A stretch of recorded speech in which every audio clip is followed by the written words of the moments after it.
Hello बडियो friends, कैसे हैं आप सभी दोस्तों। आज हम टॉपिक स्टार्ट कर रहे हैं कैपिटल गेन। अब तक हमने सीरीज में क्या क्या कर लिया, बेसिक का टॉपिक कर लिया है, टैक्स रेट्स कर लिया है, सैलरी का टॉपिक कर लिया है। Now we are starting a new fresh topic, capital gain. हमने लास्ट पोल किया था, हमने कहा था कौन सा टॉपिक स्टार्ट करें, तो मैक्सिमम स्टूडेंट्स ने यही सपोर्ट किया कि सर कैपिटल गेन स्टार्ट करते हैं। जो स्टूडेंट्स पहली बार ये वीडियो देख रहे हैं दोस्त, मैं आपके लिए full course with question bank की डिस्कशन विद एवरी कॉन्सेप्ट हम क्लास में लिखने वाले हैं। क्लास के एंड में उसका ऑडियो रिवाइज करने वाले हैं। एवरीथिंग हम क्लास में करने वाले हैं ताकि एग्जाम टाइम में तुम्हें टैक्सेशन से प्यार हो जाए। तुम बेसिक एग्जाम में पढ़ के ना जाओ, लेकिन मेरे वर्ड्स तुम्हें कान में रिकॉल आए कि हाँ सर ने उस दिन ये पढ़ाया था। ठीक है सर, आइए स्टार्ट करते हैं हमारा important and valuable topic, capital gain. Okay sir, exam में इसके क्या चांसेस है? अरे भाई सब कुछ बात करेंगे, थोड़ा सा टाइम दो। कैपिटल गेन, कैपिटल गेन, ठीक है। ओके, तो कैपिटल गेन हमारे एग्जाम में 5 to 8 मार्क का क्वेश्चन इजीली आता ही आता है, चाहे ये ग्रॉस टोटल इनकम में आए या इंडिविजुअल लेवल पे आए। इंडिविजुअल आने के भी बहुत ज़्यादा चांसेस बनते हैं इसमें, प्लस ये ग्रॉस टोटल इनकम का भी पार्ट बन के बहुत इजीली आता है। तो आपको इस टॉपिक को बहुत शिद्दत ही पढ़ना है, आप इस टॉपिक को स्किप नहीं कर सकते। ये कैपिटल गेन और पीजीबीपी तीन ऐसे टॉपिक है, अगर आपने स्किप कर दिया तो आपका डीटी जो है वो डेंजर में आ जाएगा। ठीक है सर। तो सर हम कैसे पढ़ने वाले हैं, एक बार जो पहली बार लेक्चर दे रहे हैं उनके लिए मैं रिवाइज करा दूं कि सर हम क्लास नोट्स लिखने वाले हैं, ठीक है, प्लस हम अपनी बुक से रीडिंग करेंगे। सर क्या बुक लेना कंपलसरी है? देखो, अगर तुम सितंबर में अटेम्प्ट दे रहे हो तो 100% कंपलसरी है। अगर तुम बोथ ग्रुप दे रहे हो 100% कंपलसरी है। अगर तुम जैन में बोथ ग्रुप दे रहे हो तो भी 100% कंपलसरी है। सर हम जैन में सिंगल ग्रुप दे रहे हैं तो भी देखो, मेरा कहना यही है कि अगर 1500 रुपये लगा के तुम टैक्सेशन में 60+ 80+ ला सकते हो तो बहुत अच्छा है। ठीक है, अगर तुम्हारे पास इनफ टाइम है कि तुम नई क्लास नोट्स बना सकते हो, आराम से कर सकते हो, तो नोट्स बनाओ मेरे साथ। बट अगर तुम्हें लगता है नहीं सर हमें नोट्स बना के साथ बुक के साथ पढ़ना है, क्वेश्चंस बैंक भी करना है, और हमें टैक्स पे 100% कमांड चाहिए, क्योंकि देखो अगर सीए बनने के बाद, सीए में सीएस करने के बाद तुम्हें टैक्सेशन नहीं आता तो तुम कुछ भी नहीं जानते लाइफ में। इसलिए टैक्सेशन तुम्हारा इंपॉर्टेंट और बेस्ट सब्जेक्ट होना चाहिए लाइफ में। प्लस हम क्लास एंड होने के बाद ऑडियो को रिवाइज करेंगे। ठीक है, ऑडियो रिकॉर्डिंग इसलिए मैं दूंगा ताकि एग्जाम टाइम में और टेस्ट टाइम में तुम रिवाइज कर सको और तुम अपने डीटी सब्जेक्ट को अपना बेस्ट सब्जेक्ट बना सको। ठीक है, कुछ भी रिकॉल करने की दिक्कत तुम्हें नहीं आने दूंगा। हर टॉपिक को हम लिखेंगे, समझेंगे और इतनी शिद्दत से समझेंगे कि एग्जाम टाइम में भी तुम्हें हर एक वर्ड याद आए। ठीक है sir.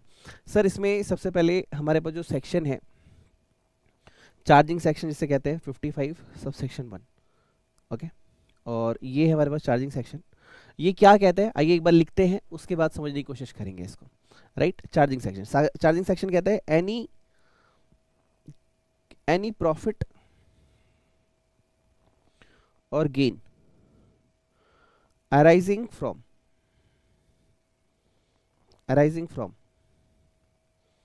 This word is any. Arising from कहां से आ रहा है आपको? From transfer of capital asset,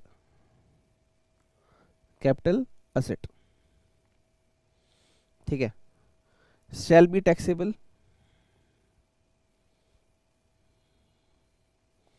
under the head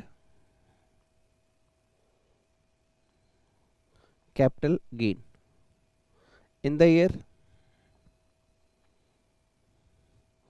in which transfer took place।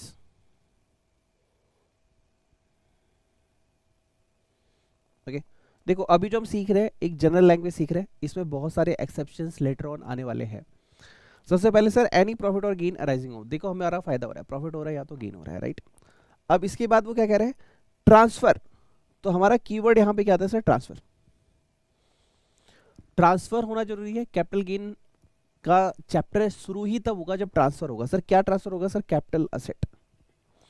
यानी अगर हम इसी सिंपल वर्ड्स में रिकॉर्ड करें कि सर ये चैप्टर कब आएगा, इस हेड में कब आना है, कब इसकी सॉल्यूशन की तरफ आगे बढ़ेंगे, जब कोई भी असेट कैपिटल असेट होगा, एंड सेकंड कोई भी चीज ट्रांसफर होगी।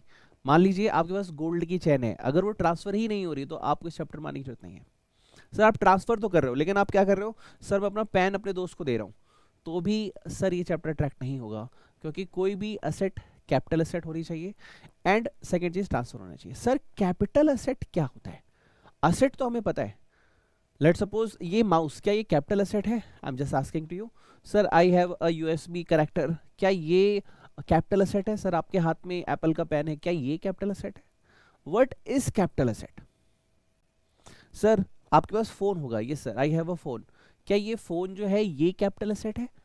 तो आप कैपिटल एसेट किसे कहने वाले हैं इस चैप्टर के अंदर? तो सबसे पहला क्वेश्चन यही निकल के आता है, what is capital asset. Capital asset को समझेंगे, उसके बाद हम ट्रांसफर को समझेंगे। तो कैपिटल एसेट भी होना चाहिए और ट्रांसफर भी होना चाहिए। अगर हम इसको समराइज वे में लिखें, समराइज वे में सेक्शन 45 सब सेक्शन 1 ये कहता है भाई एक चीज मुझे बताओ, क्या ट्रांसफर हुआ है? आंसर है यस, हाँ सर हुआ है। सर किसका ट्रांसफर हुआ है? क्या कैपिटल एसेट का ट्रांसफर हुआ है? ठीक है, अगर तुम यहां पे भी कहते हो yes yes yes yes yes yes yes, तो फिर हम कहेंगे तब मेरे बच्चे आ जाओ, हमें ये चैप्टर पढ़ना पड़ेगा capital gain. Capital gain, this is your charging section. ठीक है, अब सैलरी आपने जब चैप्टर पढ़ा था तो उसमें चार्जिंग सेक्शन क्या कहता था, सेक्शन 15, कि एम्प्लॉयर एम्प्लॉयर रिलेशन होना जरूरी है। अगर एम्प्लॉय एम्प्लॉयर रिलेशन नहीं है तो फिर सैलरी हेड में आप नहीं जा सकते। जब आप हाउस प्रॉपर्टी पढ़ोगे तो बोलेगा there should be a house property, और आप उसके ऑनर होना जरूरी है। अगर आप ऑनर नहीं है, अगर हाउस प्रॉपर्टी नहीं है, आपको उससे कोई इनकम जनरेट नहीं हो रही है, तो आपको हाउस प्रॉपर्टी हेड में जाने की जरूरत नहीं है।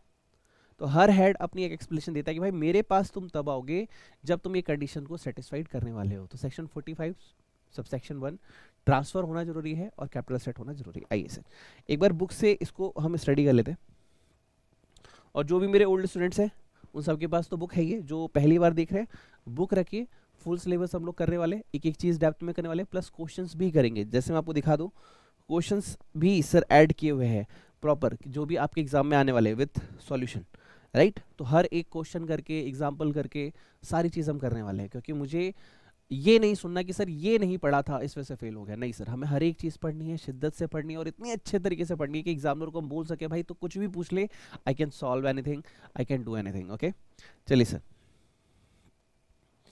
Okay question number 1 chargeability, section 45 subsection 1 क्या कह रहा है ये? एनी प्रॉफिट और गेन अराइजिंग फ्रॉम ट्रांसफर, पहला वर्ड कैसे ट्रांसफर, दूसरा sir capital asset. Okay, effected in the previous year, जो कि प्रीवियस ईयर में हुआ है। अब सर प्रीवियस ईयर क्या होता है, चैप्टर 1 बेसिक मैंने ऑलरेडी अपलोड कर रखा है, पहले वहाँ पे जाके देख ले, क्योंकि देखो हर एक चीज़ तो मैं नहीं समझा पाऊंगा, टाइम की थोड़ी सी लिमिटेशन रखनी पड़ेगी। Which is chargeable to income tax under the head capital gain. तो हमें कैपिटल गेन में आने के लिए दो चीज़ें पूरी करनी है, एक तो हमारे पास कैपिटल एसेट होना चाहिए, दूसरा हमारा ट्रांसफर होना चाहिए। अगर ये दोनों चीज़ें हैं तो कैपिटल गेन 45(1) हमें एंट्री देगा। हमारा पासपोर्ट और वीज़ा क्या है, कैपिटल एसेट होना चाहिए और ट्रांसफर होना चाहिए। अब देखिए सर ये क्या कहते हैं, अगला टॉपिक है sir capital asset, section 2 clause 14। अब ये क्लॉज क्यों है इसके बारे में चैप्टर 1 में बताया, प्लीज़ वहाँ से आप देख लेना please, I request you. Sequence में लेक्चर देखिए, आगे पीछे देखेंगे तो फिर मेरे को बोलना पड़ेगा कि मैंने ऑलरेडी पढ़ा रखा है, इसलिए वो चीज़ वहाँ से कनेक्ट करके आए, इसके बाद आपको हर एक चीज़ रिकॉल होगी, हर एक चीज़ कनेक्ट होगी। ओके, तो सीक्वेंस में लेक्चर देखें जिस सीक्वेंस में लेक्चर प्रोवाइड किए गए हैं। सर कैपिटल एसेट क्या होता है? सर हर एक चीज कैपिटल एसेट है क्या? आपका फैन, आपका आईसी, आपका कैमरा, तो ये क्या बोलता है, कैपिटल एसेट्स मींस, देखो एक होती है एक्सक्लूसिव डेफिनेशन, एक होती है इंक्लूसिव डेफिनेशन। इंक्लूसिव डेफिनेशन मतलब मैं जो बता रहा हूँ वो तो है ही है, और जो नहीं बता रहा हूँ वो भी है। और एक्सक्लूसिव कहता है भाई मैंने जो बता दिया वही है, इसके अलावा कुछ भी नहीं है। ओके, तो इंक्लूसिव डेफिनेशन हो गई। Capital asset means property of any kind, भैया आपके पास कोई भी प्रॉपर्टी हो सकती है एसएससी जी, वेदर और नॉट कनेक्टेड विद बिजनेस और प्रोफेशन, जरूरी नहीं है वो बिजनेस और प्रोफेशन में यूज होता हो। अब मान लो आपके पास पेन है, जरूरी नहीं है आप बिजनेसमैन हो, आप एक स्टूडेंट भी हो सकते हो, पेन हो सकता है आपके पास। आपके घर में टीवी है, जरूरी थोड़ा है वो बिजनेस में यूज हो रही हो। ओके, तो कोई भी एसेट जो भी आपके पास एसएससी के पास है, बेशक वो बिजनेस में यूज हो रही है नहीं हो रही है, उसे हम कैपिटल एसेट मानते हैं। फिर उन्होंने बोला any security held bye foreign institution investor, इसको बोलते हैं FII, लॉ में आप इसे अच्छे से पढ़ेंगे। ठीक है, जो बाहर के इन्वेस्टर होते हैं जो हमारी एसेट्स में, हमारी कंपनीज में पैसा लगाते हैं। Okay, which has invested in such security in accordance with the SEBI regulation, इसको भी हम क्या मानते हैं, कैपिटल एसेट मानते हैं। सर MCQ यहाँ से बन सकता है, right. Any unit linked with the insurance policy ULIP issued after 1 February 2021 to which exemption under 1010D available, but इसे कैपिटल एसेट मानना पड़ेगा। अब हमारी डेफिनेशन क्या कहती है, आपने कैपिटल एसेट पढ़ लिया, हाँ सर पढ़ लिया। सर अब मैं आपको बता रहा हूं किसको कैपिटल एसेट नहीं मानना है. However it does not include, इसमें क्या क्या नहीं आएगा. सर स्टॉक एंड ट्रेड नहीं आएगा. सर क्यों? क्योंकि आप इसे बिजनेस के अंदर वैसे ही ट्रीट करने वाले होंगे. मान लो मैं आपको टैक्स पढ़ा रहा हूँ, ओके, डीटी, मैंने कहा सर बुक ले लेना, तो ये जो बुक है it's my stock and trade ना. आप इसे बाई करेंगे, मैं सेल करूंगा, फिर अपने लिए इसको बाई करूंगा, फिर मैं आपको सेल करूंगा, तो this is stock and trade. क्योंकि ये ऑलरेडी, ऐसा नहीं कहेंगे कि कैपिटल एसेट नहीं है, लेकिन ये बिजनेस में ऑलरेडी ट्रीट हो रही है, इसलिए हम इसे कैपिटल गेन में नहीं ले रहे. आप ये नहीं कहेंगे कि ये एसेट फायदे वाले नहीं है. सर एसेट तो है. अब कोई भी मिठाई वाला है, वो लड्डू बेच रहा है, फायदा तो है उसको, लेकिन वो ऑलरेडी बिजनेस में पार्ट है, बन रही है, इसलिए हम उसको यहाँ पे ट्रीट नहीं कर रहे. ओके, तो any stock and trade, consumable store और raw material held for personal purpose of business और प्रोफेशन ऑफ द एसएससी. अगर आप बिजनेस में stock and trade already use कर रहे हैं तो उसको आप कैपिटल गेन में नहीं लाएंगे. ओके सर, अगला है sir personal effect. Sir personal effect क्या होता है? एग्जाम्पल एक लेते हैं सर, फोन. फोन आपका पर्सनल एसेट है. और एक हो गई सर आपकी ज्वेलरी. सर ज्वेलरी मतलब सर जैसे गोल्ड चेन वगैरह होती है, लाइक मेरे हाथ में भी एक स्मॉल रिंग है, अगर आपको दिख रही हो तो, ठीक है, एक नॉर्मल रिंग है. ओके, तो क्या ये ज्वेलरी पर्सनल इफेक्ट में आएगी? तो देखो वो क्या कहता है, ध्यान सुनना. Personal effect that is to say movable property. ठीक है, आपकी पर्सनल इफेक्ट में वेयरिंग अपैरल एंड फर्नीचर्स भी आते हैं. मतलब जिस फर्नीचर पे मैंने अपना सिस्टम रखा है, जिस फर्नीचर पे बैठ के मैं पढ़ा रहा हूँ, ये भी पर्सनल इफेक्ट में आते हैं. Help for personal use of the SSC और मेंबर ऑफ हिज फैमिली और डिपेंडेंट ऑन हिम. मतलब मेरा टीवी फर्नीचर भी पर्सनल इफेक्ट में ही आएगा. सर मेरा टीवी भी इसी में आएगा, मेरा फर्नीचर भी इसी में आएगा सर. ठीक है, और मेरा किचन भी इसी में आएगा सर. अच्छा, इसी में आएगा क्या? हाँ. अब देखो दो डेफिनेशन है, जरा ध्यान सुना. पहला बोलता है कि भाई तुम्हारी जो कैपिटल एसेट है उसका मीनिंग मैंने बता दिया. हाँ सर बता दिया.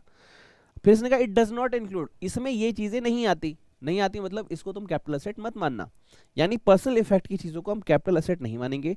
स्टॉक एंड ट्रेड को भी हम कैपिटल एसेट नहीं मानेंगे. स्टॉक एंड ट्रेड को क्यों नहीं मान रहे? क्योंकि वो बिजनेस का पार्ट बन रहा है. और पर्सनल इफेक्ट को क्यों नहीं मान रहे? क्योंकि उसमें फ्यूचर की कोई वैल्यू ग्रोथ नहीं है. वैल्यू ग्रोथ होने का मतलब क्या है? लेट सपोज मेरे ये फोन का कवर है, मैंने मान लीजिए 500 रुपीज में लिया था. ओके, क्या इसकी फ्यूचर में कोई ग्रोथ हो रही है? नहीं सर, ये तो डेप्रिशिएट होगा. हाँ, तो जिस चीज की वैल्यू ऑलरेडी डेप्रिशिएट है उसको हम कैपिटल गेन में क्यों काउंट करें? कैपिटल गेन में हम किसे ले रहे हैं? उसे ले रहे हैं जिसकी वैल्यू ग्रोथ हो रही है, जैसे लैंड, जैसे बिल्डिंग, उसे हम लेंगे. अब जैसे यहाँ पे एक्सक्लूजन रखा गया, एक्सक्लूजन मतलब ये पर्सनल इफेक्ट में नहीं आएंगी. यानी ये किस में आएंगी? ये आएंगी कैपिटल एसेट में. देखो मैंने बोल दिया कि भाई तुम सारे लोग आ जाना, सारे लोग आ गए कैपिटल एसेट में. फिर मैंने बोला भाई ये लोग नहीं आएंगे. फिर मैंने कहा नहीं नहीं तुम आ जाना. तो इट डज नॉट इंक्लूड मतलब क्या हो गया कि पहले तो इसने माइनस किया, भाई तुम मत आना. फिर इसने माइनस किया तो माइनस माइनस क्या हो गया? प्लस हो गया. मतलब ये चीजें जो हैं ये कैपिटल एसेट मानी जाएगी. जैसे अब ये सर डेफिनेशन तुम्हें याद रखनी पड़ेगी, याद रखना. ज्वेलरी कैपिटल एसेट मानी जाती है. क्यों? रीजनिंग सोचो.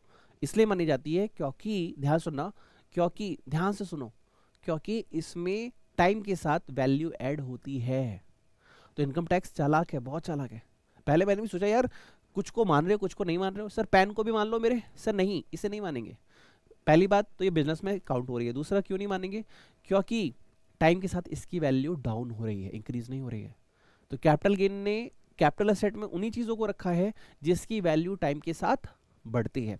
ज्वेलरी की वैल्यू टाइम के साथ बढ़ती है. सर ड्राइंग्स, सर ये आपका बेटा मम्मी पापा वाली ड्राइंग बना देता है, क्या वो ड्राइंग है? नहीं सर, ये वो पेंटिंग्स और ड्राइंग्स हैं जो कि किसी आर्टिस्ट ने बनाई थी सिग्नेचर करके.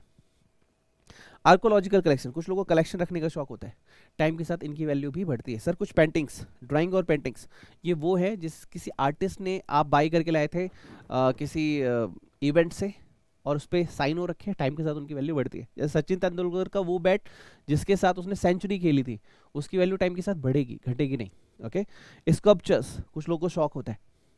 ठीक है, अभी एक होता है गांधी जी का चश्मा, वो भी म्यूजियम में रखा हुआ है, क्या उसकी वैल्यू घटेगी? नहीं सर, बढ़ेगी. वो टोकन चार्जेस बढ़ाएंगे अपना टाइम के साथ. एनी वर्क ऑफ आर्ट, इसको हम क्या बोलते हैं? Capital asset. कहने का मतलब क्या सर, आपने कैपिटल एसेट में उन चीजों को रखा, ध्यान सुनना, जिसकी वैल्यू टाइम के साथ बढ़ती है. जो चीज टाइम के साथ बढ़ नहीं रही है उसे हम कैपिटल एसेट नहीं बोलते, उसको फिर हम लेंगे ही नहीं। क्यों नहीं लेंगे? सर आप मेरा फोन ले लो ना सर, आप ये रिमोट है सर ये ले लो, आज ये 2000 रुपए का है, 10 साल बाद कितने का होगा? सर 0 रुपए का। क्यों? मेरी गोल्ड की चैन तो 2000 की है, वो 20,000 की हो जाएगी 10 टाइम्स। यही तो आपको समझना है कि कैपिटल एसेट में वो चीजें आ रही हैं जिसकी टाइम के साथ वैल्यू बढ़ रही है। अगर टाइम के साथ वैल्यू नहीं बढ़ती है तो वो चीजें नहीं आएंगी, और टाइम के साथ वैल्यू बढ़ती है तो वो चीजें आएंगी। ओके चलो सर, पहले इतना थोड़ा सा लिख लेते हैं, उसके बाद आगे बढ़ते हैं। सर आप लिखवाते क्यों इतना? आप बुक से डायरेक्ट पढ़ा दो, फास्ट हो जाएगा सिलेबस। देखो फास्ट तो हो जाएगा, जिंदगी में बहुत सारी चीजें फास्ट होती है, लेकिन रिजल्ट नहीं आता। बहुत सारे बच्चे 6 टाइम से फास्ट रिवीजन फास्ट ट्रैक ये वो देख के पढ़ते जा रहे हैं, लेकिन रिजल्ट नहीं आता। रिजल्ट किन का आता है? जो समय की वैल्यू रखते हैं। एक ही बार शिद्दत से पढ़ना है। जितने ज्यादा सेंसेस इन्वॉल्व होंगे, जैसे अभी हमने पढ़ा सुना, दिमाग ने काम किया, मुंह ने काम किया, कान ने काम किया, अब हमारे हैंड्स काम करेंगे, फिर हम अगेन रिपीट करेंगे, अगेन सुनेंगे। जितने ज्यादा सेंसेस एक्टिवेट होंगे ना, उतनी ज्यादा चीजें आपको रिटेन रहेंगी, उतनी ज्यादा चीजें आप रिकॉल कर पाएंगे। और जितना ज्यादा फास्ट मूविंग स्पेस में आप बढ़ोगे ना, उतना आपकी माइंड में रिकॉल पावर आएगी नहीं। किसी बस से आओ आप, कितने लोग को देखा होगा? कितने लोग याद होंगे आपको? नहीं। वही आपके घर में आपसे कोई मिलने आए, आपको याद होगा। तो आपको माइंड को यूज करना है। जितने ज्यादा सेंसेस डेवलप होंगे, मैं लिखवाने की सच में कोई जरूरत नहीं है, लेकिन इसलिए लिखवाता हूँ क्लास में नोट्स, ताकि तुम्हारी रिटेंशन पावर इंप्रूव हो। क्योंकि हमें बार बार एग्जाम देनी नहीं है, एक ही बार देना है, एक ही बार में पास होना है। तो इसलिए हमारे सेंसेस जितने ज़्यादा इन्वॉल्व होंगे, जितने ज़्यादा रिवीजन होगा, जितनी बार हम लिखेंगे, उतनी ज़्यादा प्रैक्टिस इंप्रूव होगी, और उतने में अच्छे मार्क्स आएंगे हमारे। आइए सर लिखिए, लिखिए sir.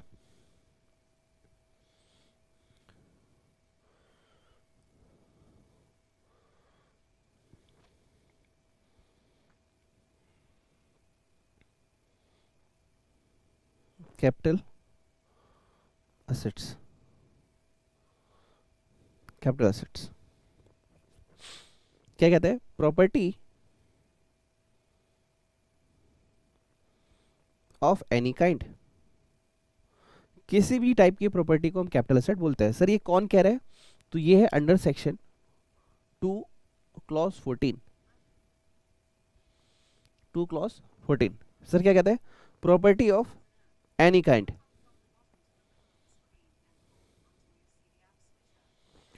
held by assessee connected with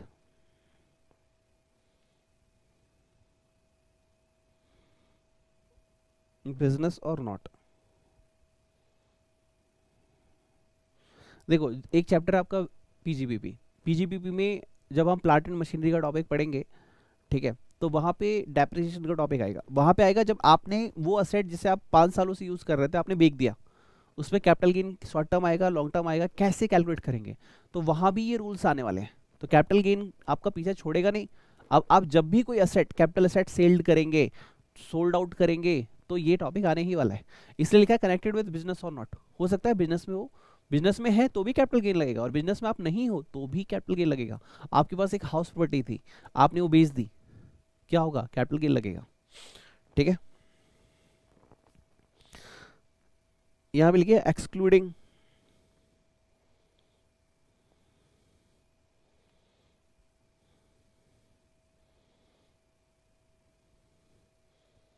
excluding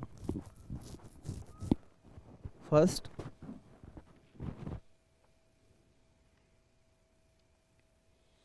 इसमें हम क्या क्या नहीं लेते? सर हम स्टॉक एंड ट्रेड नहीं लेते। ओके सर क्यों? क्योंकि ये पीजीबीपी में ऑलरेडी ट्रीट हो जाता है। ठीक है sir. Second, movable personal asset हम नहीं लेते, मूवेबल पर्सनल असेट्स हम नहीं लेते। सर क्यों नहीं लेते? क्योंकि, ध्यान सुनना, क्योंकि एक्सेप्ट, क्यों नहीं लेते मूवेबल? क्योंकि इसकी टाइम के साथ कोई वैल्यू नहीं बढ़ती। जैसा आपका फोन टाइम के साथ कोई वैल्यू नहीं बढ़ेगी, आपकी बाइक, आपकी कार टाइम के साथ वैल्यू बढ़ती नहीं है, घट जाती है। आप शोरूम से 2 करोड़ रुपीस की कार निकालो, 1.5 करोड़ की, 1.5 करोड़ की हो जाती है। बोलते भाई अब आप वापस बेच के दिखा दो ना 2 करोड़ की, नहीं लेंगे, बट आपका गोल्ड है, रीसेल्ड हो जाएगा। एक्सेप्ट एक्सेप्ट क्या क्या है सर?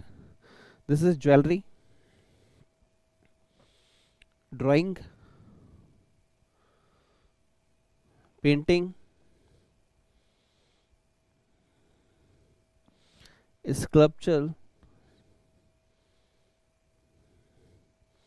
आर्ट ऑफ वर्क, ठीक है,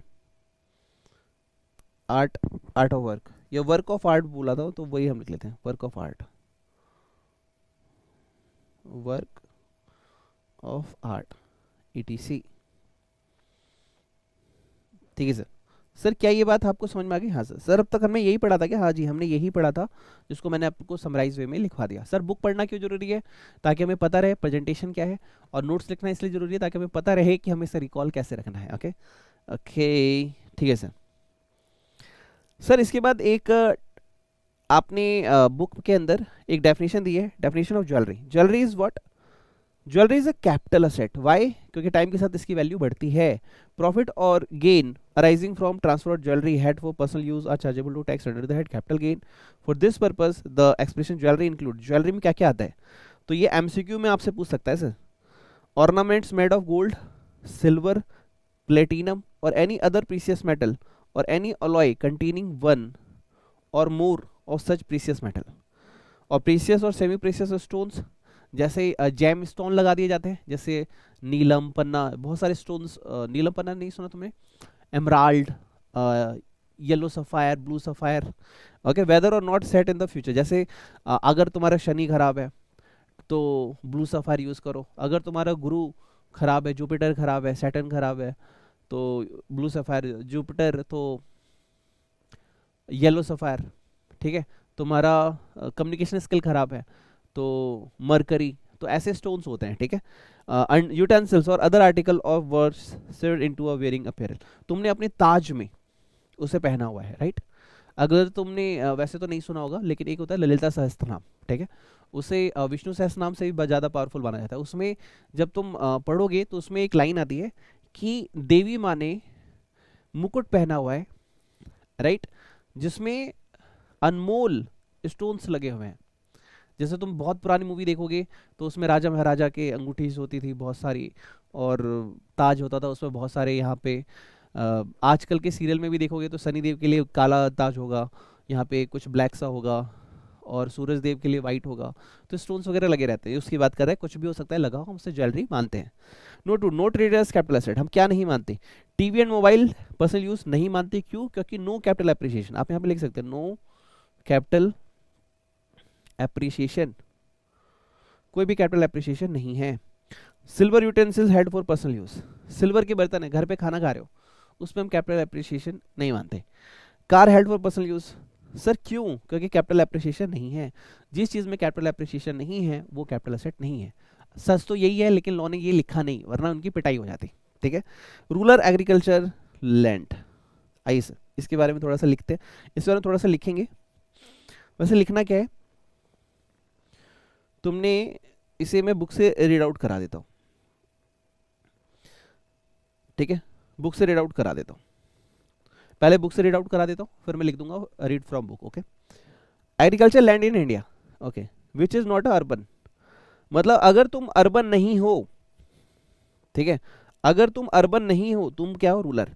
और अगर तुम रूलर हो तो हम तुम्हें कैपिटल एसेट नहीं मानते, क्योंकि हम मानते कि गांव घर की जमीनों में कैपिटल एप्रिसिएशन इतना अच्छा नहीं आता। कहाँ आता है? जहाँ इंडस्ट्रियल एरिया वगैरह होता है, दिल्ली हो गया example. As per the definition, only rural agricultural lands in India are excluded from the purview of capital asset. यानी अर्बन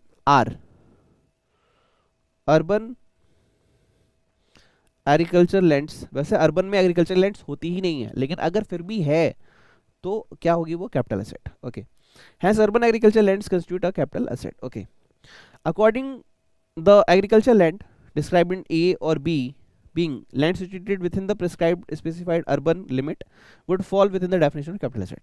अगर तुम लिमिट में आ गए, ध्यान सुनो, अगर तुम लिमिट में आ गए तो तुम कैपिटल एसेट माने जाओगे, और अगर तुम लिमिट में नहीं आए तो तुम कैपिटल एसेट नहीं माने जाओगे।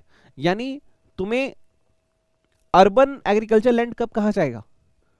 जब तुम लिमिट में आ रहे हो, और अगर तुम अभी लिमिट में नहीं टच कर पा रहे हो तो तुम्हें रूलर ही माना जाएगा। जैसे हम बात कर रहे हैं सर म्युनिसिपल एरिया की, राइट, म्युनिसिपैलिटी। हम कह रहे हैं कि अगर, और ये सेंसस के according, what is the census, मतलब कि जो भी काउंटिंग होती है ना पॉपुलेशन की, उसकी बात हो रही है कि अगर म्युनिसिपल एरिया के 2 किलोमीटर तक अगर पॉपुलेशन 10,000 से ज़्यादा है तो तुम क्या हो जाओगे सर अर्बन, अगर नहीं है तो क्या हो जाओगे रूरल। ओके, 2 किलोमीटर से ज़्यादा और अप टू 6 किलोमीटर, और आपकी पॉपुलेशन अगर 1 लाख से ज़्यादा है तो क्या हो जाओगे अर्बन, ज़्यादा नहीं है तो क्या हो जाओगे रूरल। अगर 6 किलोमीटर से ज़्यादा है बट अप टू 8 किलोमीटर है, तो पॉपुलेशन अगर 10 लाख से ज़्यादा है तो तुम क्या हो जाओगे अर्बन, और नहीं है तो क्या हो जाओगे रूरल। ओके, ठीक है सर। तो एक्सक्लूडिंग स्टॉक इन ट्रेड नहीं आता, मूवेबल असेट नहीं आता, थर्ड लिख लेना,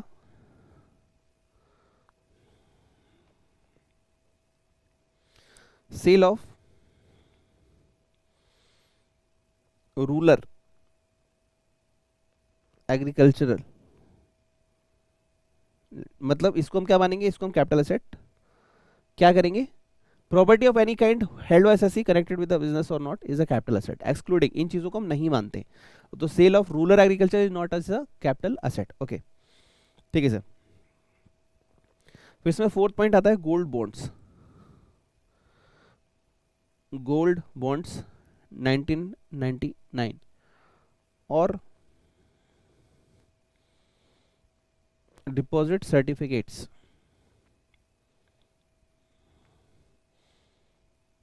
issued under gold monetization, ठीक है, 2015। यहाँ पे एक चीज लिख लेना,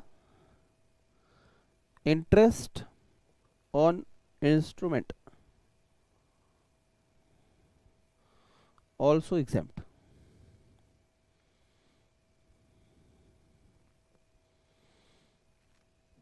देखो मैं तुम्हें सिंपली समझाने की कोशिश करता हूँ।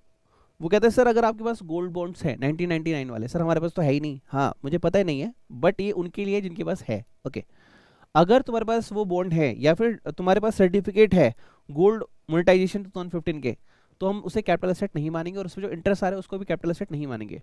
सर क्यों? तो अगेन लॉजिक दे रहा हूँ, कैपिटल एप्रिसिएशन जिसपे नहीं है वो कैपिटल एसेट नहीं है। सर इस पे कैपिटल एप्रिसिएशन है, बॉन्ड था 1000 का और उसको मिलेंगे 1500। अच्छा जी, कितने दिनों बाद? Sir 20 years. ओके, 1000 से 1500 हुए 20 ईयर्स में, क्या हुआ कैपिटल एप्रिसिएशन?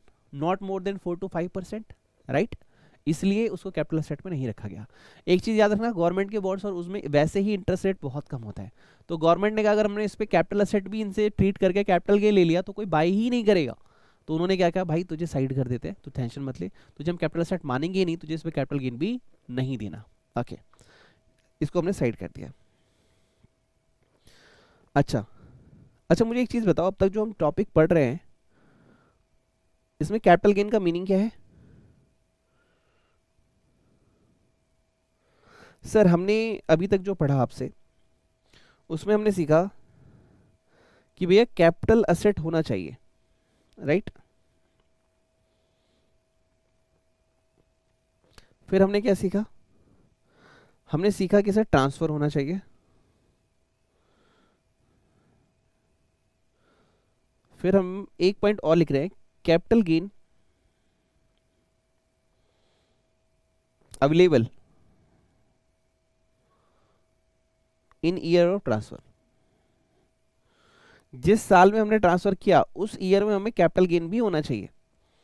अभी फ्यूचर में इसी चैप्टर के दौरान आप क्या पढ़ोगे कि गवर्नमेंट ने आपकी लैंड को एक्वायर कर लिया, उसे मेट्रो बनानी थी या रेलवे बनानी थी, उन्होंने आपको पैसे दिए 10 साल बाद, तो क्या 2020 में आपसे असेट को ले लिया, 2013 में पेमेंट की, 30 में, तो क्या 20 में टैक्स ले लोगे? तो जब पैसे मिलेंगे तब टैक्स लगाया जाएगा। इसलिए इसने क्या लिखा यहाँ पे फिलहाल के लिए, capital gain available in year of transfer. तो ये लेटर ऑन हम पढ़ेंगे, अभी नहीं। अभी के लिए क्या याद रखो कि कैपिटल असेट होनी चाहिए, कैप और ट्रांसफर होना चाहिए, ठीक है सर। सर इसमें एक दो बातें और थी। सर क्या? सर बुक में थी FII वाली, वो लिख लो। रिवीजन के तौर पे काम आएगी सर।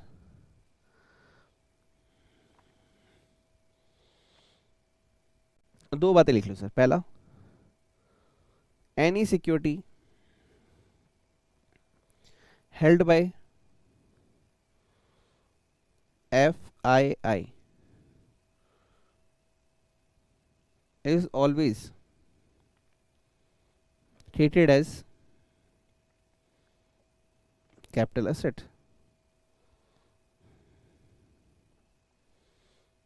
ठीक है। Second, meaning of agricultural land. Agricultural land का मीनिंग क्या है? इट मीन्स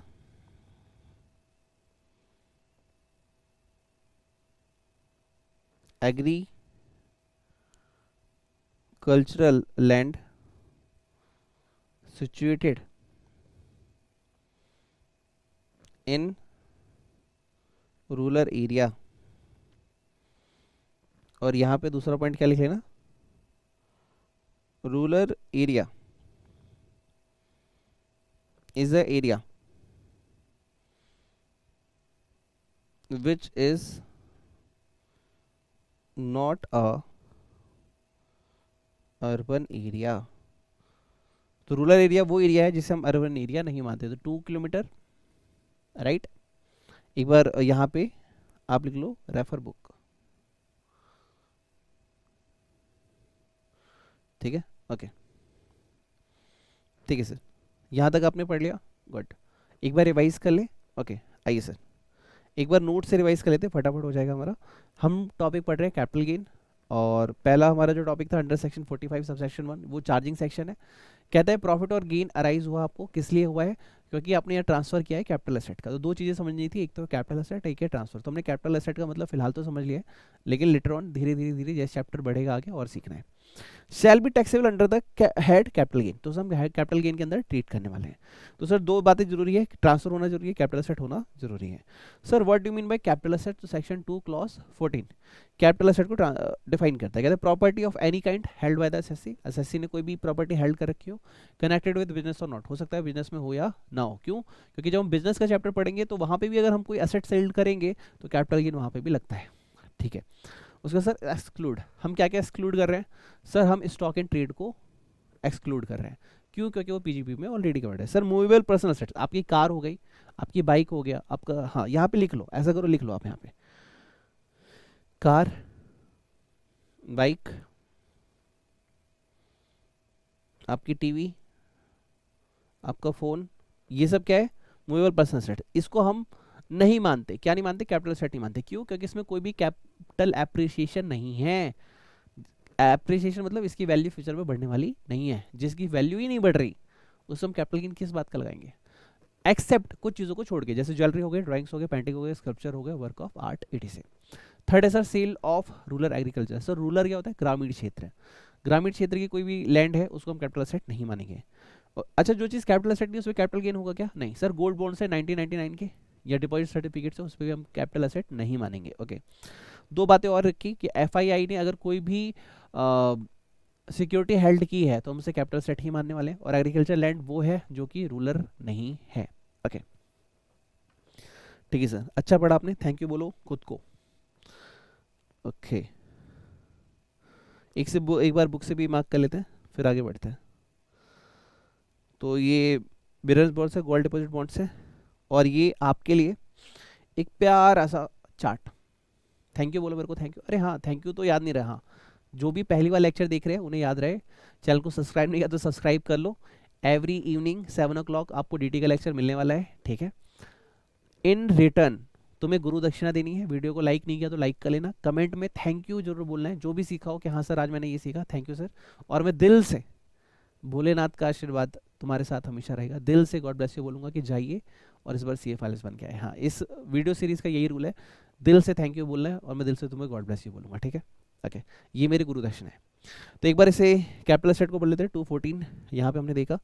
214 क्या कहते हैं? Property of any kind held by the assessee whether और not corrected with his business और प्रोफेशन। Okay, exclusion. अब देखो जिन्होंने बुक ले रखी है उनका फायदा क्या हो गया, चार्ट उन्हें बना बनाया यहाँ पे मिल गया, ठीक है। और any security held by FII is also capital asset.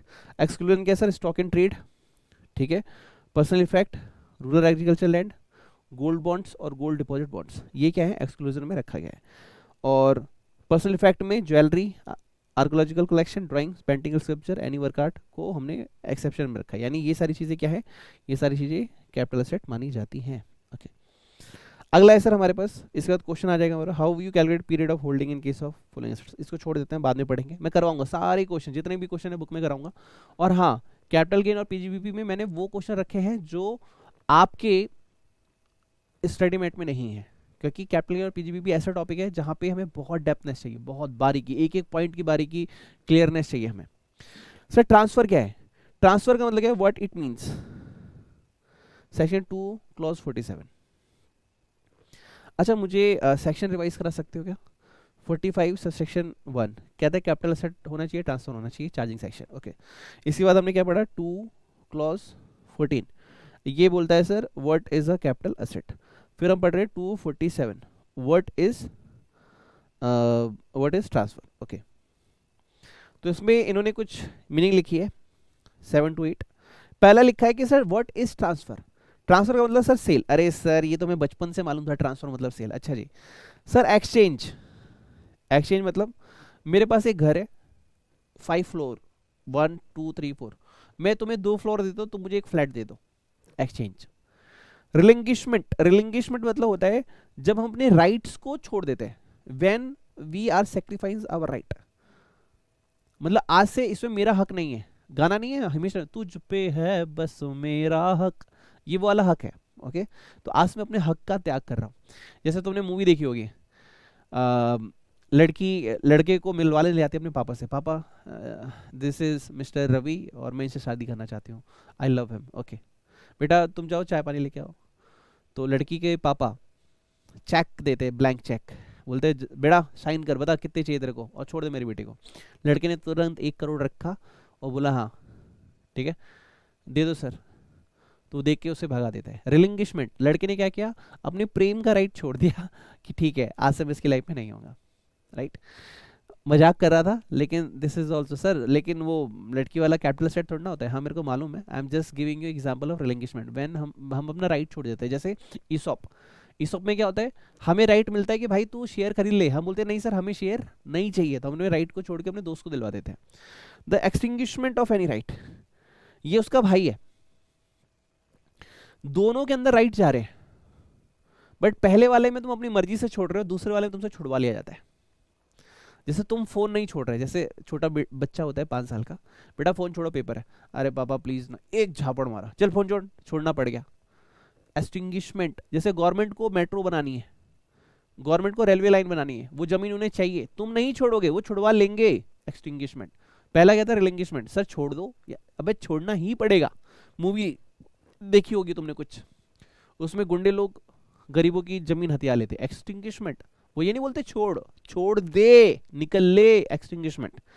उसके बाद क्या, the compulsory acquisition therefore under any law, तो एक्सटिंग्विशमेंट का ही जो लीगल नेम है वो है कंपल्सरी एक्विजिशन। गवर्नमेंट कह रही है नोटिस पीरियड देके कि भाई मैं तुम्हें 3 महीने का टाइम देता हूँ, इस जगह को छोड़ दो, we have to develop something for public welfare, हमें हॉस्पिटल बनाना है या आर्मी फोर्स जो भी। उसके बाद owner of capital asset may convert the same into the stock in trade और a business carried on by him. ऐसा तो होना नहीं चाहिए, लेकिन I am giving you example. मान लीजिए मेरे पास ये वॉच है, एप्पल की वॉच, एप्पल वॉच 7 है, अभी सही चल रही है, 10 आ गई लेकिन सही चल रही है, हाँ। तो मैंने एप्पल का शोरूम खोला, अब मेरे पास स्टॉक तो था नहीं, मैंने एप्पल वॉच वहाँ पे रख दी, मैंने कहा इसको बेच देते हैं, पैसा कमाएंगे। तो कई बार क्या होता है, जो बिजनेस ओनर होता है ना, वो अपनी असेट को ही, अपनी पर्सनल असेट को बिजनेस में रख देता है, लेकिन सर ये बॉस तो कैपिटल असेट है ही नहीं। हाँ सही बोले तुम। तो कैपिटल असेट क्या है, लेट्स सपोज मेरे पास गोल्ड है बहुत सारा, सर आपके पास बहुत सारा गोल्ड है, एग्जांपल रे, भगवान करे बहुत सारा गोल्ड हो, तुम लोग की कृपा जिस पे होगी ना, दया होगी, उसके पास होगा। मेरे पास बहुत सारा गोल्ड है, ओके। अब मेरे पास बहुत सारा गोल्ड है, मैंने एक शॉप खोली, Vineet Mishra the jewellery shop, ठीक है, या फिर बेटी के नाम से Wamiqa the jewellery person, okay. तो मेरे पास 10-20 तोला गोल्ड था, मैंने उठा के दुकान में रख दिया, नया पैसा कहाँ से लाऊं मैं? तो फिर वो सेल होता है, पैसे आते हैं, उससे मैं नया गोल्ड खरीदता हूँ, फिर सेल आउट करता हूँ। तो ये एग्जांपल उसका है, the owner of capital asset may convert the same into the, तो आप यहाँ पे लिख सकते हैं ओन गोल्ड, खुद का गोल्ड हमने कहाँ पे रख दिया, शॉप में रख दिया। इसके ऊपर भी आप केस पढ़ोगे, stock and trade converting personal assets converted in the stock and trade, ये हम केस पढ़ेंगे, कैपिटल गेन का टॉपिक है। ये जो भी टॉपिक पढ़ रहे हो इसमें कहीं ना कहीं तुम्हें क्वेश्चन मिलेंगे आने वाले टॉपिक्स में। द मैच्योरिटी और redemption of zero coupon bond, zero coupon bond क्या होता है, मान लो ये टॉपिक आएगा इसलिए ध्यान सुनो। जीरो कूपन बॉन्ड क्या होता है कि भाई उस पर इंटरेस्ट नहीं मिलता। मान लो 500 रुपीज का है, आज से 5 ईयर आफ्टर, 5 साल के बाद, अरे 5 साल ही नहीं दिख रहा सर आपका, ओके, आफ्टर 5 ईयर, 5 साल के बाद तुम्हें ये 800 रुपए देंगे, मतलब हम इंटरेस्ट नहीं दे रहे, on maturity we giving you 800। This is maturity redemption of zero coupon, this is also called a transfer, यानी कैपिटल गेन लगाओ, इसका मतलब ये हुआ। Part performance of contract, sometime position of immovable property is given in consideration, और part performance of a contract, इसको हम letter पढ़ेंगे, अभी नहीं। इसके ऊपर लेटर क्यों लिखा, अभी मैं नोट में नहीं लिखूंगा, इसके ऊपर केस आएगा, आराम से वहां पर डिस्कशन करेंगे, अभी नहीं। उसके बाद lastly there are certainly types of transaction which have the effect of transferring, यानी कुछ ऐसे भी ट्रांजैक्शन हो सकती है जिससे हमें ट्रांसफर का इफेक्ट दिखेगा, उसको भी हम ट्रांसफर की क्लासिफिकेशन में रख देंगे और तुम्हें टैक्स उस पर देना पड़ेगा। तो अभी रुको, नोट्स में लिखते हैं फिर रिवाइज करते हैं, ओके। दिल से पूछ ले, जा से पूछ ले, टन, टन, टन, टन, ton.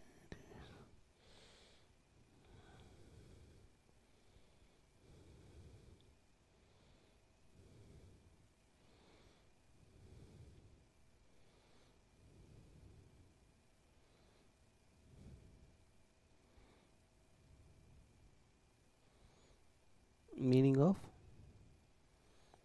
Transfer,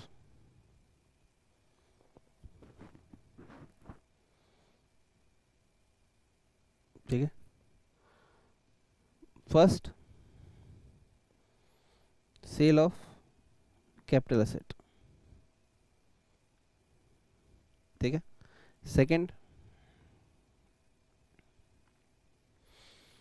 exchange of capital asset. Third को रिलिंग्विशमेंट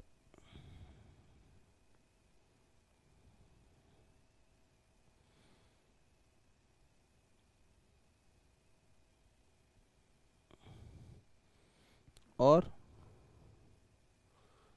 एक्सटिंग्विशमेंट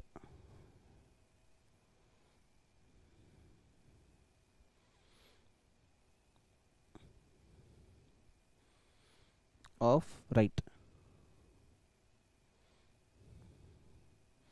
फोर्थ, कंपल्सरी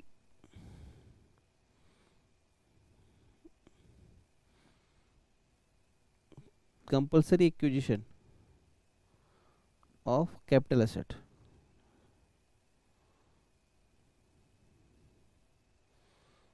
उसके बाद fifth, allowing position of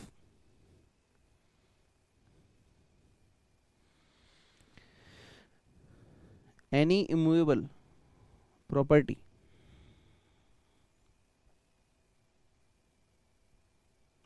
to capital asset in stock in trade, stock in trade, जब हम कैपिटल एसेट को क्या बना देते हैं, stock and trade, okay. Sixth, transfer of shares of cooperative society. Sir मतलब नहीं समझे इसका, देखो ये वही था जो लेटर में लिख रहा था ना, इसको देखो यहाँ पे,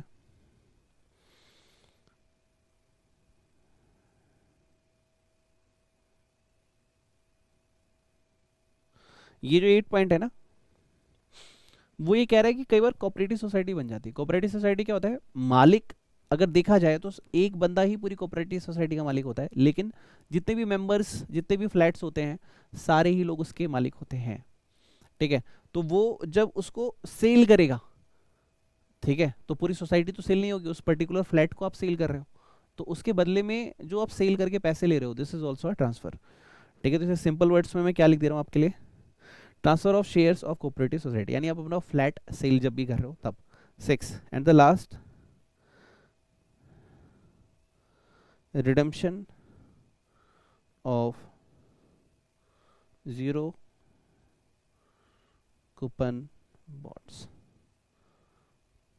ठीक है, redemption of zero coupon bonds. Okay, ठीक है, ओके। अब हम आगे चल रहे हैं, क्वेश्चन डोंट वरी, मैं सारे कराऊंगा एक टाइम आने के बाद। अब सर हमारे पास अगला जो टॉपिक है, ध्यान सुनना, this is short term and long term asset. Short term मतलब हम कैपिटल असेट को, ध्यान सुनना, शॉर्ट टर्म, किसी भी कैपिटल असेट को शॉर्ट टर्म कब कहेंगे, किसी भी कैपिटल असेट को लॉन्ग टर्म कब कहेंगे। ठीक है, किसी भी कैपिटल असेट को शॉर्ट टर्म कब कहेंगे, long term, short term, long term, short term, long term. ठीक है, short term capital assets, long term capital assets, short term capital assets, long term capital asset. तो सर ये क्यों जानना जरूरी है, ध्यान से सुनो। जब कोई भी एसेट लॉन्ग टर्म होती है तो उस पर हमें मिलता है इंडेक्सेशन। इंडेक्सेशन मतलब, मान लो आपने गोल्ड खरीदा था 10,000 रुपीज का, उस समय इंडेक्सेशन था 100, और 2025 में, एग्जाम्पल ले रहा हूँ, जस्ट एग्जाम्पल, इंडेक्सेशन जो है हमारा है 400, तो इसकी आज की वैल्यू पता है कैसे निकालेंगे आप, 10,000 डिवाइड बाय में 100 मल्टीप्लाई में 400, दिस इज इंडेक्सेशन वैल्यू। और ये कब पॉसिबल है, जब लॉन्ग टर्म होगा। क्या होगा, लॉन्ग टर्म होगा। और वही अगर वो शॉर्ट टर्म है तो इंडेक्सेशन का बेनिफिट नहीं मिलता। सर इससे फायदा क्या है, मान लो ये एसेट आपकी कितने की होगी सर, 40,000 की, एग्जाम्पल कितने की होगी सर, 40,000 की। ठीक, आपने कितने का सेल किया था, 50,000 का, तो 50,000 माइनस 40,000, आपको टैक्स कितना देना पड़ेगा सर, 10,000 रुपीज ओनली। वही अगर ये असेट क्या होती, शॉर्ट टर्म, ध्यान सुनना, तो 50,000 के असेट्स माइनस 10,000, आपको टैक्स कितने में देना पड़ता, 40,000। तो this is benefit of indexation. जब इंडेक्सेशन मिलेगा तुम्हें, तो तुम्हें टैक्स कम देना पड़ेगा, क्योंकि हम पुरानी वैल्यू को आज की वैल्यू में कन्वर्ट कर रहे हैं, जिससे कैपिटल गेन कम हो जाएगा। और अगर वही एसेट शॉर्ट टर्म है तो फिर उस पर हमें इंडेक्सेशन मिलेगा नहीं, तो हमें टैक्स ज़्यादा पे करना पड़ेगा। That's why we are classification, giving classification to assets in a short term या लॉन्ग टर्म। तो हमें क्या कर रहे हैं, क्लासिफिकेशन देना है short term and long term का। उससे क्या होगा, हम ये देख पाएंगे कि उस असेट को, पहले हम देखेंगे टाइमिंग, होल्डिंग पीरियड, होल्डिंग कितनी टाइम पीरियड तक होल्ड किया है। अगर अच्छा खासा होल्ड किया है तो लॉन्ग टर्म, लॉन्ग टर्म है तो इंडेक्सेशन है, इंडेक्सेशन है तो टैक्स कम देना पड़ेगा। अगर वो असेट है शॉर्ट, तो शॉर्ट टर्म है तो असेट पे हमें इंडेक्सेशन बेनिफिट नहीं मिलेगा और टैक्स ज़्यादा देना पड़ेगा। ठीक है, अब जैसे इन्होंने ये बताया, short term if held for, अगर आपने इसे 12 मंथ से कम हेल्ड किया है तो इसे हम शॉर्ट टर्म मानेंगे। जैसे security other than unit listed in recognised stock exchange, unit of equity oriented fund, unit of UTI और जीरो कूपन फंड। ओके, अगर यही इन्हीं एसेट को आपने 12 मंथ से ज्यादा होल्ड किया तो ये क्या हो जाएंगे, लॉन्ग टर्म। असेट वही रहेगी, होल्डिंग पीरियड चेक करना पड़ेगा, यानी वो असेट आपके पास कितने दिनों तक है। अगर वो 12 मंथ से ज्यादा है तो लॉन्ग टर्म, 12 मंथ से कम है तो शॉर्ट टर्म। असेट का नाम कैसा, सिक्योरिटी, और लिस्टेड होनी चाहिए रिकॉग्नाइज्ड स्टॉक एक्सचेंज पे। ठीक है, और सिक्योरिटी समझते हो ना, शेयर और डिवेंचर। आपने कौन से शेयर डिवेंचर रखे हैं, जो कि लिस्टेड है। ओके, 12 मंथ से ज्यादा तो लॉन्ग टर्म, 12 मंथ से कम तो short term. Okay, unit of equity oriented fund, unit of UTI. Equity oriented fund क्या होता है, एक ऐसा फंड जहां पे हम अपने पैसे को इक्विटीज में लगाते हैं, जैसे म्यूचुअल फंड्स होता है ना, वैसे इक्विटी फंड्स होता है। तो वहां भी अगर आपने 12 मंथ से ज्यादा की होल्डिंग की तो लॉन्ग टर्म, 12 मंथ से कम की होल्डिंग की तो short term. So zero coupon bond 12 month से ज्यादा short term, long term, long term. Okay, very good. और 12 मंथ से कम short term, very good. Sir unlisted share है या फिर लैंड एंड बिल्डिंग है, तो अगर आपने 12 मंथ से ज्यादा होल्ड किया, सॉरी 24 मंथ से ज्यादा होल्ड किया तो लॉन्ग टर्म, और 24 मंथ से कम होल्ड किया तो शॉर्ट टर्म, और शॉर्ट टर्म है तो इंडेक्सेशन नहीं है, लॉन्ग टर्म है तो इंडेक्सेशन का बेनिफिट है। सर यूनिट ऑफ डेप्ट ओरिएंटेड फंड, देखो पहला वाला था इक्विटी, इक्विटी है तो पीरियड 12 मंथ है, एमसीक्यू आ सकता है, क्वेश्चन आ सकता है, गलती हो सकती है, ध्यान रखना। इक्विटी है तो 12 मंथ, और अगर डेप्ट ओरिएंटेड मतलब वो मनी जो आप डेप्ट में जिसका पैसा लगाते हो, ठीक है, तो उसको हम बोलते हैं, उसके लिए हमारा पीरियड है 36 मंथ, ओके।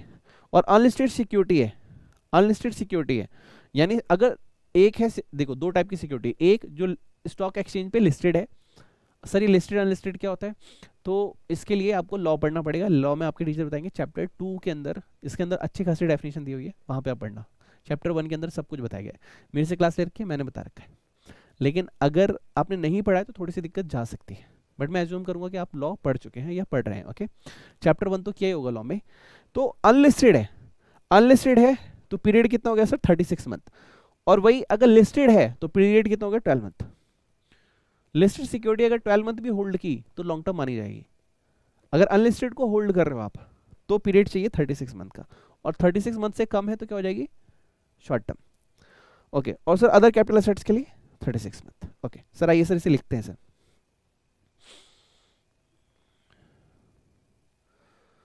ये हम कॉन्सेप्ट नंबर 3 पढ़ रहे हैं, ओके।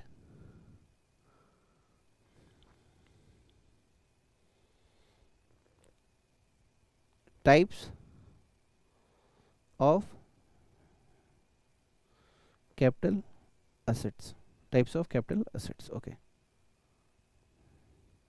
अब एक बच्चे ने मुझे नाम नहीं लूंगा उनका, शायद मैं नाम भूल भी रहा हूँ, उस बच्चे ने मुझे आंसर भेजा जो मैंने सैलरी में क्वेश्चन दिए थे, आंसर बहुत अच्छे हैं, करेक्शन थी थोड़ी सी, मैंने थोड़ा गाइड किया, लेकिन मैंने पूछा आपने क्वेश्चन किए कैसे, कह रहे सर मैं वीडियो को पॉज करके रोक रोक के सॉल्व कर दिया। नहीं, नोट्स बनाओ रोक रोक के, एग्जाम्पल करो नोट नोट के, क्वेश्चंस बुक से ही करो। क्या तुम्हारी लाइफ में वैल्यू इतनी कम है, क्या तुम्हारे टाइम की वैल्यू इतनी कम है, टाइम को इंपॉर्टेंस दो। इसलिए मैंने कहा बुक होनी बहुत ज़रूरी है, टाइम बहुत ज़्यादा बचेगा, रिवीजन बहुत अच्छा होगा, कैलकुलेशन पार्ट बहुत स्ट्रांग होगा, क्योंकि मैं वही कह रहा हूँ एक अटेम्प्ट में पास होना है या 4-5 अटेम्प्ट में, टाइम तुम्हारा है, उसको बहुत सीरियसनेस के साथ लो और पढ़ो और पास हो जाओ, ठीक है, ओके। तो इसमें ए कैटेगरी क्या है सर, ए बोलता है any security listed in recognise stock exchange, RSE मतलब recognise stock exchange of India. Second, mutual fund, equity oriented मतलब जिसका वो म्यूचुअल फंड जिसमें पैसा कहाँ लगाया जाता है, इक्विटी में, ओके। और यूनिट ट्रस्ट ऑफ इंडिया,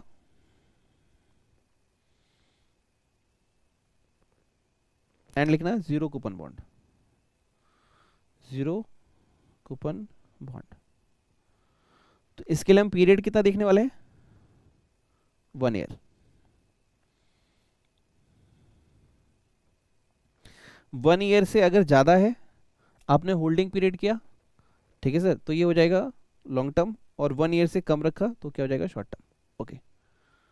लिखिए सर, बी लिखिए, बी, बी में है सर इमूवेबल प्रॉपर्टी,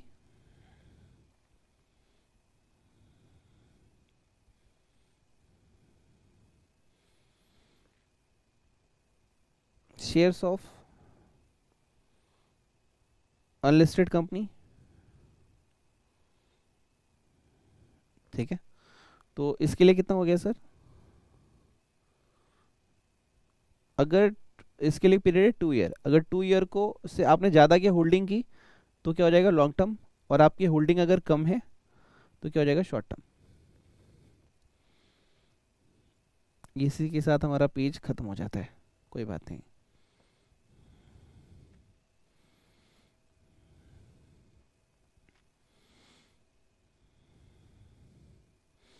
अगर कोई भी अदर एसेट्स है, ठीक है, इसमें भी केस है सर, अभी मैं आपको सिखाऊंगा। बिफोर 23 जुलाई 2024 तो हम अदर एसेट के लिए ईयर देखेंगे 3 ईयर, और आफ्टर 23 जुलाई 24 तो हम इसके लिए पीरियड देखेंगे 2 ईयर। यहाँ भी थोड़ा सा ये क्लासिफिकेशन है। अदर एसेट के लिए 3 ईयर कब देखना है, अगर वो 23 जुलाई तो 24 से पहले है, और आफ्टर है तो 2 ईयर आप देखेंगे। अभी के लिए इतना ही मेरे हिसाब से हो चुका है, और पढ़ाने के लिए तो अभी बहुत सारे पॉइंट्स हैं, वी विल डिस्कस, बट हम इसे नेक्स्ट लेक्चर में अभी कंसीडर करेंगे। नेक्स्ट लेक्चर में सबसे अच्छी बात कंप्यूटेशन का पार्ट चालू हो जाएगा, ठीक है।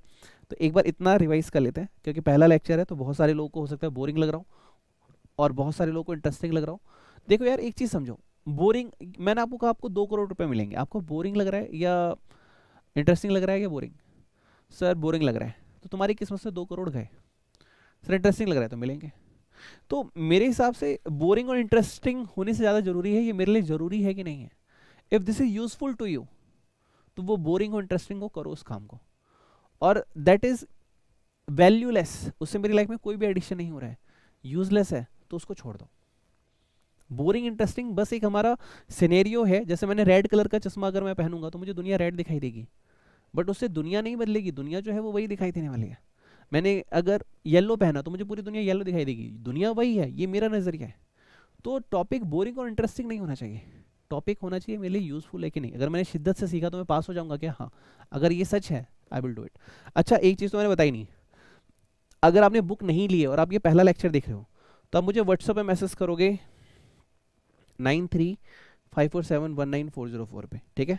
जो भी लेटेस्ट स्टॉक होगा टीम आपको बता देगी और आपके पास हार्ड बुक डिलीवर करवा देगी, ठीक है सर। ओके चलिए sir. Hello my dear friends, कैसे हैं आप सभी? दोस्तों हम रिवाइज कर रहे हैं कैपिटल गेन पार्ट 1 का रिवीजन। एग्जाम में 5 to 8 मार्क का टॉपिक पूछा जाता है सर। सेक्शन 45 सबसेक्शन 1 कहते हैं सर अगर आपको इस हेड के अंदर आना है तो 2 चीजें होनी चाहिए, एक तो ट्रांसफर होना चाहिए, दूसरा कैपिटल एसेट होना चाहिए। अगर आप ट्रांसफर नहीं हो रहा है तो भी आप इस हेड में नहीं आ सकते, और अगर आपके पास कैपिटल एसेट नहीं है तो भी आप इस हेड में नहीं आ सकते। ओके सर, कैपिटल एसेट होने के लिए क्या जरूरी है? Section 2 clause 14। तो सर कैपिटल एसेट के लिए कहा गया, जो लॉ कहता है, कहते हैं property of any kind. Sir सब कुछ जो है वो कैपिटल एसेट ही है, लेकिन मैंने आपको लेक्चर के दौरान सिखाया। हाँ, लेक्चर अगर देखना हो तो यूट्यूब पे अपलोडेड है फ्री ऑफ कॉस्ट। पहले लेक्चर देखो, नोट्स बनाओ, क्वेश्चन करो, उसके बाद ऑडियो सुनो, तुम्हें बहुत ज़्यादा फायदा होगा, क्योंकि बार बार अटैम्प्ट नहीं देना, सिंगल अटैम्प्ट देना है, शिद्दत से देना है और पास होना है, ठीक है। तो वहाँ पे हमने डिस्कस किया था कैपिटल एसेट उसे मानेंगे जिसमें कैपिटल एप्रिसिएशन हो रहा है। जिस चीज़ में वैल्यू में एप्रिसिएशन नहीं है उसे हम कैपिटल एसेट नहीं मानते, बट लॉ ने ये बात लिखी नहीं है, ये समझने वाली बात है at the point of view of कि तुम टैक्सेशन पढ़ते हो। तो property of any kind held by SSC, SSC की किसी प्रॉपर्टी को हम कैपिटल एसेट मानेंगे, बेशक वो बिजनेस का पार्ट हो या ना हो। बट हाँ, बिजनेस का पार्ट है तो भी कैपिटल गेन लगता है, मैंने तुम्हें बताया, जो कि मैं पीजीबीपी के अंदर तुम्हें दिखाऊंगा डेप्रिसिएबल एसेट के अंदर। ओके सर, इसमें स्टॉक एंड ट्रेड नहीं आता क्योंकि वो बिजनेस में ऑलरेडी ट्रीट हो जाता है। सर मूवेबल एसेट नहीं आती, जैसे कार नहीं आती, बाइक नहीं आती, टीवी नहीं आती, फोन नहीं आते, नहीं आते। But sir jewellery, drawing, painting, sculpture, work of art capital asset का पार्ट होते हैं। Sir sale of rural agriculture land, ये भी नहीं आती कैपिटल एसेट की डेफिनेशन में। Sir gold bonds, deposit certificates, ये भी कैपिटल एसेट के डेफिनेशन में नहीं आती। अगेन मैं रिवाइज करा दूं कि कैपिटल गेन होने के लिए कैपिटल एसेट और ट्रांसफर होना बहुत जरूरी है। सर एमसीक्यू एक बन सकता है कि एफआईआई ने कोई भी सिक्योरिटी हेल्ड कर रखी है तो हम इसे कैपिटल एसेट ही मानते हैं, एमसीक्यू का पार्ट ये क्वेश्चन बन सकता है। सर एग्रीकल्चर लैंड वो है जो रूरल नहीं है। आगे बाकी म्युनिसिपल लिमिट्स होती हैं वो तुम बुक्स के अंदर देख लेना। इसके बाद सर अगला टॉपिक आया sir transfer. What do you mean by transfer? Sir capital asset होने के लिए, सॉरी कैपिटल गेन होने के लिए कैपिटल एसेट होना जरूरी है और ट्रांसफर होना जरूरी है। तो कैपिटल एसेट पढ़ लिया, ट्रांसफर पढ़ते हैं। Section 2 clause 47। Okay, sale of capital asset. Sir transfer क्या है? अगर हम किसी कैपिटल एसेट को सेल कर रहे हैं तो हमारे लिए ट्रांसफर है। अगर हम किसी कैपिटल एसेट को एक्सचेंज कर रहे हैं, ठीक है, तो वो भी एक ट्रांसफर है। अगर जैसे हमने गोल्ड देके कैश लिया तो ये भी क्या है? एक तरीके से एक्सचेंज। आपने लोन लिया, आपने प्रॉपर्टी गिरवी रखवा के लोन लिया, वो भी क्या है? एक तरीके का एक्सचेंज है। सर रिलिंक्विशमेंट, एक्सटिंग्विशमेंट, जब हम अपने राइट्स को छोड़ दें, जैसे ईसॉप का एग्जांपल होता है, कंपनी कह रही है भाई सस्ते शेयर ले लो, तुम कहते हो भाई मैं नहीं चाहता, लेकिन हाँ मैं अपने दोस्त को दिलवा देता हूँ, ये भी एक तरीके का ट्रांसफर है। Compulsory acquisition of capital assets, government तुमसे कह रही है भाई मुझे यहाँ हॉस्पिटल बनाना है, मुझे यहाँ रोड बनानी है, तो वो आपसे एसेट ले लेती है, कंपलसरी एक्विजिशन, ये भी एक ट्रांसफर है। सर आप जब अपनी करंट एसेट्स को स्टॉक एंड ट्रेड में कन्वर्ट करते हो, मैंने आपको वाइम का ज्वेलरीज का एग्जांपल दिया कि भाई आपने 20 तोला गोल्ड को तोले में कन्वर्ट करते हैं, कितना तोला सोना है, तो 10 ग्राम का 1 तोला होता है, तो भाई 20 ग्राम था, आपने उसे स्टॉक तरह यूज़ किया और अब आप उसे बिजनेस में बेच रहे हो, तो इसे भी हम ट्रांसफ़र मानते हैं। Sir share of cooperative society जब आप ट्रांसफ़र कर रहे हो इसे भी ट्रांसफ़र मानते हैं, और जीरो कूपन बॉन्ड भी जब रिडीम होता है तो उसे भी हम ट्रांसफ़र मानते हैं। Okay sir, types of capital assets कितने टाइप की होती है? तो सर देखो, टाइप्स ऑफ कैपिटल एसेट्स का मतलब क्या है, एक है शॉर्ट टर्म, एक है लॉन्ग टर्म, एक है शॉर्ट टर्म कैपिटल एसेट्स, एक है लॉन्ग टर्म। तो यहाँ पे सारा गेम पीरियड ऑफ होल्डिंग का है। आज हमने ज़्यादा नहीं पढ़ा था इस लेक्चर में, सिर्फ छोटी छोटी 2-3 बातें पढ़ी है। नेक्स्ट जो भी था हमने कहा नेक्स्ट लेक्चर में पढ़ेंगे, क्योंकि पहला लेक्चर है, ज़्यादा बर्डन हमें नहीं लेना था। ओके, तो हमने कुछ एग्जाम्पल्स देखे, जैसे कोई भी लिस्टेड शेयर्स हैं रिकॉग्नाइज स्टॉक एक्सचेंज पे, तो उसमें हम पीरियड ऑफ होल्डिंग 1 ईयर की चेक करते हैं। 1 ईयर को क्रॉस कर गया तो वो लॉन्ग टर्म हो जाएगा, 1 ईयर को क्रॉस नहीं कर पाया तो शॉर्ट टर्म हो जाएगा। Mutual fund, equity oriented, unit trust of India, zero coupon bonds, इनकी पीरियड ऑफ होल्डिंग 1 ईयर है। अगर 1 ईयर क्रॉस कर गया तो लॉन्ग टर्म कैपिटल एसेट, और अगर 1 ईयर क्रॉस नहीं हुआ तो short term capital asset. Sir difference क्या है लॉन्ग टर्म शॉर्ट टर्म में? तो मैंने आपको क्लास के दौरान समझाया था, इंडेक्सेशन का बेनिफिट मिलता है। इंडेक्सेशन का बेनिफिट मतलब होता है 10 साल पहले की कोई एसेट है, अगर आज वो हम खरीदते तो कितने की होती, इससे क्या होता है, हमें कैपिटल गेन पे टैक्स कम देना पड़ता है। लॉन्ग टर्म एसेट्स है, कैपिटल गेन टैक्स कम जाएगा, शॉर्ट टर्म कैपिटल एसेट है, टैक्स ज़्यादा जाएगा। ओके इसलिए हम क्लासिफिकेशन करते हैं शॉर्ट टर्म है या लॉन्ग टर्म है। इसके बाद हमने कहा था इमूवेबल प्रॉपर्टी है, shares of unlisted share of unlisted company है, तो हम पीरियड इसमें 2 ईयर चेक करते हैं। अगर 2 ईयर से ज़्यादा है तो लॉन्ग टर्म, 2 ईयर से कम है तो शॉर्ट टर्म। इसके बाद मैंने एक बात लिखवाई है आपको, लेकिन अभी बुक से पढ़वाई नहीं थी, मैंने कहा था अपकमिंग लेक्चर्स में पढ़ाऊंगा आपको। अगर कोई भी अदर एसेट है, अगर वो 23 जुलाई 2024 से पहले की कोई एसेट है तो उसे हम पीरियड ऑफ होल्डिंग 3 ईयर देखते थे, लेकिन आफ्टर कोई एसेट है तो 23 जुलाई 24 के बाद हम उसकी पीरियड ऑफ होल्डिंग 2 ईयर देखते हैं। इसी के साथ हमारा फर्स्ट ऑडियो रिवीजन कंप्लीट होता है। इसको एक बार बुक से नोट से पढ़ लेना, एग्जाम टाइम में और टेस्ट के टाइम में तुम्हें बहुत हेल्प मिलेगी। Okay thank you. और अगर आपको लग रहा हो मैं आपके लिए दिल से और शिद्दत से मेहनत कर रहा हूँ तो एक थैंक यू मुझे व्हाट्सएप पे भेज सकते हैं 9354719404। Okay thank you, God bless you, take care, bye bye. तो दोस्तों ये ऑडियो भी आपका रेडी हो गया, लेक्चर कंप्लीट हो गया। मिलते हैं आपसे नेक्स्ट सेशन में, जो कि जल्दी आई थिंक नेक्स्ट आपको मिलेगा। टाइमिंग वही है 7 o'clock evening, channel C dreamers the avenger. मैं आपका दोस्त विनीत मिश्रा। देखो यार, एक है मैंने सपना देखा कि मुझे सीए करना है, एक है कि मैंने वो सपना देखा है ना, ऐसा सपना देखा कि मुझे ही नींद नहीं आती, मैं तब तक उसके पीछे भाग रहा हूँ जब तक उस सपने को रियलिटी में कन्वर्ट ना करा दूँ। तो आपके सपनों को सच कराने के लिए इस चैनल का नाम मैंने सीए ड्रीमर्स द एवेंजर रखा है। वो सभी दोस्त जो सीए कर रहे हैं मेरी नज़र में एक योद्धा है, एक फाइटर है, क्योंकि ये सबके बस की बात नहीं होती। और मैं आपका दोस्त, आपका टीचर, आपका मेंटर विनीत मिश्रा आपके साथ खड़ा हूँ, और तब तक खड़ा हूँ जब तक ये आपके सपनों को सच ना करवा दूँ। Thank you, God bless you, take care, bye bye. कोई भी डाउट, दिक्कत, शिकायत हो तो कमेंट बॉक्स में लिख सकते हैं, और अगर फास्ट कोई पर्सनल क्वेरी हो तो आप मुझे व्हाट्सअप कर सकते हैं 9357199404। Okay thank you and God bless you.